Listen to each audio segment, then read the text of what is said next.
بات شروع کرتے ہیں اپنے پیارے بلوچستان سے، جہاں سے آنے والی خبریں قطعی طور پہ کسی بھی انداز سے اچھی نہیں ہیں۔ گزشتہ رات فتنہ ہندوستان کے دہشت گردوں نے بلوچستان کے 12 مختلف مقامات پر انتہائی بزدلانہ انداز میں حملے کیے ہیں۔ سیکورٹی فورسز اور دیگر قانون نافذ کرنے والے اداروں کی جانب سے بروقت اور مؤثر کارروائی کے نتیجے میں یہ تمام حملے الحمدللہ ناکام بنا دیے گئے ہیں۔ ان دہشت گردانہ کارروائیوں میں اب تک فتنہ ہندوستان کے 58 دہشت گرد جہنم واصل ہو چکے ہیں۔ اس دوران سیکورٹی اور پولیس کے 10 جوان جامِ شہادت نوش کر چکے ہیں۔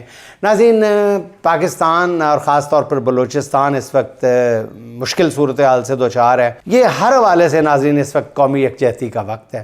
ہمیں ان معاملات میں اگر مگر لگائے بغیر ہر طرح کے سیاسی اختلافات اور سوچ کو بالائے طاق رکھ کر ملکی سلامتی کی ہر علامت اور ہر ادارے کا ساتھ دینا چاہیے۔ یہی ہمارا قومی فریضہ بھی ہے۔ سیاست کے لیے عمر پڑی ہوئی ہے اور بہت سے معاملات ہیں، لیکن ناظرین بلوچستان کا جو معاملہ ہے اس وقت ملکی سلامتی کا سنگین معاملہ بن چکا ہے۔